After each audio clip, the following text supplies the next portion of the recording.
Coming up on Mountain News this morning, family members continue to hope a Southern Kentucky cold case will be solved 40 years later. And according to data collected, one county is seeing progress in several areas of child well-being. Dedicated to Eastern and Southern Kentucky, this is WYMT Mountain News This Morning. Good Monday morning to you. I'm Caroline Mueller here with you on this Monday, January 19th. The time is now 6:31, so let's go ahead and check in with meteorologist Megan Desmel for a look at your forecast this morning. Megan, it is pretty dang cold out there. Another one of those days where I'm just booking it from my car to that back door of the station. Oh yeah, and I'm gloved up, trying to like keep my hands warm. And you've got a million things, bags, everything. It's not a fun experience, honestly. No, not at all, unfortunately. And that's a case that we'll continue to watch throughout your Monday and especially tomorrow morning. That's the highlight of this forecast, is tomorrow morning is going to be even colder than these temperatures we're looking at right now. So keep that in mind. Speaking of what we're seeing right now, though, we're looking at a mixture of the 20s all across eastern Kentucky. As we're inching closer to West Virginia and Virginia, though, we're seeing some slightly cooler temperatures. 19 in Jonesville and Wise, 22 in Clintwood, 23 in Logan, and 25 in Grundy. So layers, layers, layers. It'll be important today. And as we head into the afternoon, upper 20s, low 30s. Not really good temperatures at all for the warmest hours of your Monday. So you might need that coat all day long. Thankfully, though, we are just looking at some mostly clear skies to start off the day. But by the time we head into the afternoon, we'll see some sunshine, hopefully making us feel just a little bit better. Caroline. Thank you, Megan. A man is dead after a crash in Pulaski County. Deputies were called to a single vehicle crash just before noon Friday off Highway 3264 in Science Hill. They believe the crash likely happened overnight. A man was found in a creek a short distance from a vehicle that went over an embankment. 32-year-old Casey Wilson of Science Hill was pronounced dead at the scene. The exact cause of death is not known, but deputies say foul play is not suspected. As attorneys prepare for the Amber Spradlin murder trial in March, Spradlin's family is still pushing for a civil lawsuit against those involved in moving the 911 center to the city of Prestonsburg. WIMT's Buddy Forbes explains how that lawsuit is revealing more details surrounding Spradlin's death.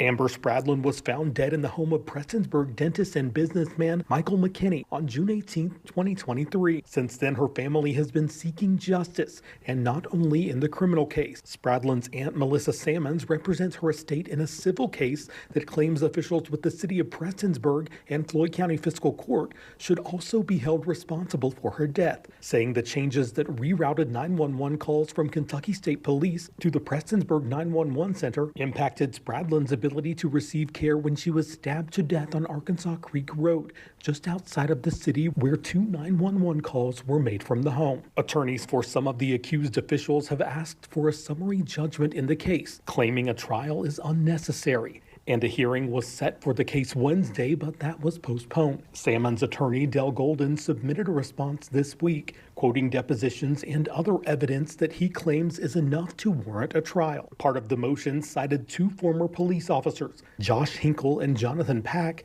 who claimed they were told the department would not respond to areas outside of what was drawn on their map, even if someone was, quote, being raped.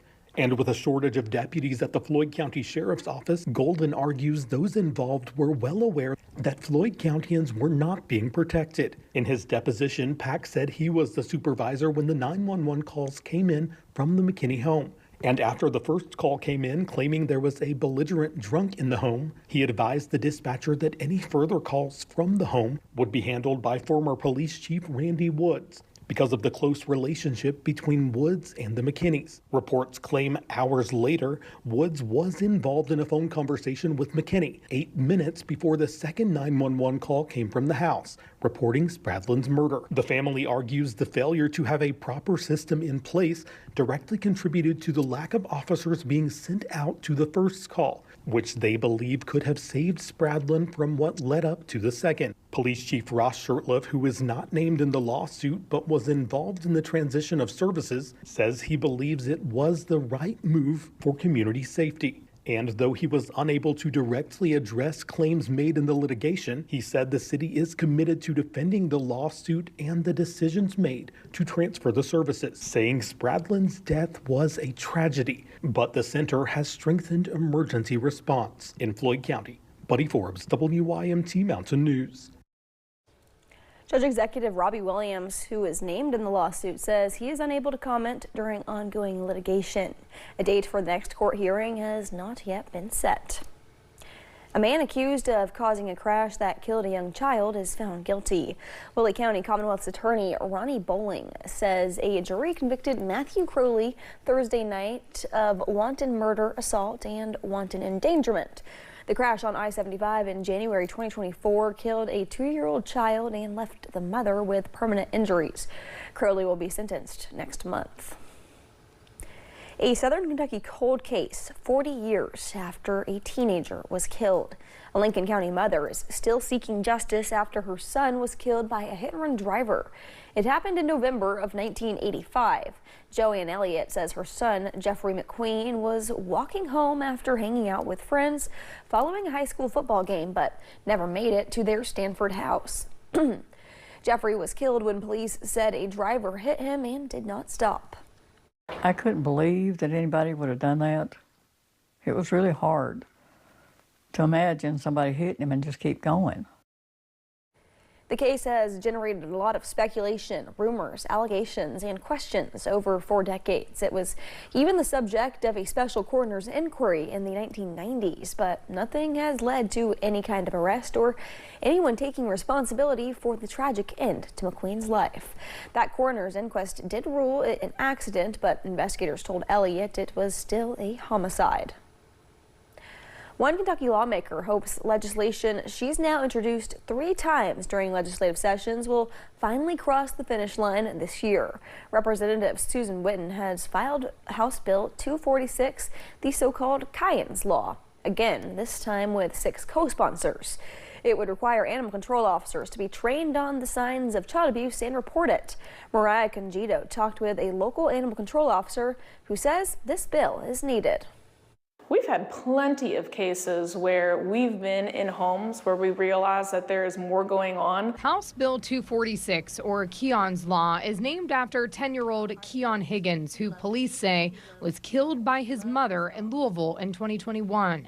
Records indicate animal control officers were called to his home 24 times in the 18 months leading up to his death. We do know that animal cruelty and child abuse does go hand in hand. Lieutenant Jai Hamilton with Lexington Fayette Animal Care and Control says in Lexington, they're considered mandatory reporters and have to go through training, but that's not the case across the board. It is important that animal control officers in the whole state of Kentucky are adequately trained to recognize the signs of child abuse and animal abuse. Keon's Law would require animal control officers to be trained on recognizing physical, sexual, and emotional abuse, as well as neglect. So there has been times where we've called CPS, and in turn, CPS has called us and said, you guys need to come out here.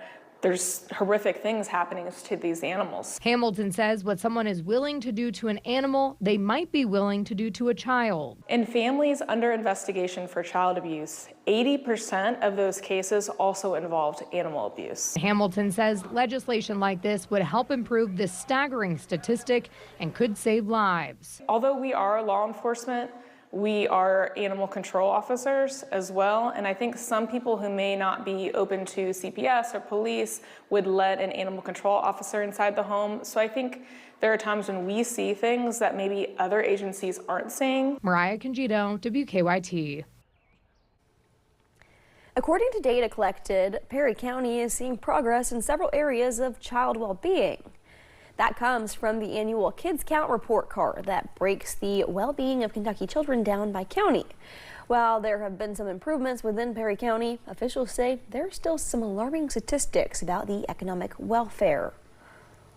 It is around economic well-being of children. You absolutely cannot separate academic achievement in school from economic well-being.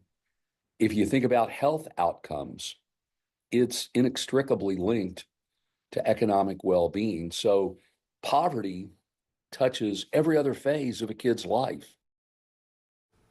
Data shows that 37% of children in Perry County live in poverty, which is almost twice the state rate. To view a full list of the report card, you can visit our website, WYMT.com. In Wayne County, West Virginia, customers of Wayne Water and Sewer are being told not to drink or cook with city water until further notice. This is a precaution after an oil leak early last week. Vandalism at a mine power substation caused transformer oil to leak into the waterways. The town is flushing the lines and are providing waters to customers who need it at Wayne Town Hall. Senator Mitch McConnell says nearly $5 million is coming to Martin County. It will help modernize a wastewater treatment plant. Officials say the facility is in desperate need of maintenance. This is part of $540 million secured for Kentucky in a federal funding bill. The measure now goes to President Trump to be signed into law. And we're watching those very cold temperatures this morning, still holding strong with many folks in a mixture of the mid-20s. About 27 degrees right now in London and Somerset, as well as Hazard, 24 in Jackson and 28 towards Prestonsburg and Louisa. And as we head into the afternoon, some improvements, but really just going to stay cold all day long. Upper 20s and low 30s are in that forecast. Looking at a little bit of clouds to start off the day, but we'll be looking mostly sunny by the afternoon. Hopefully some of that sunshine will make those temperatures not feel as cold. But in terms of what you can expect throughout the day, high temperatures will be around that 3 o'clock time frame, staying nice and dry all day long with mostly sunny skies. Caroline. Thank you, Megan, and thank you for joining us. The time is now 6:42. Still to come on Mountain News this morning, the type of cancer on the rise in young adults. We'll show you how scientists are digging into history for answers.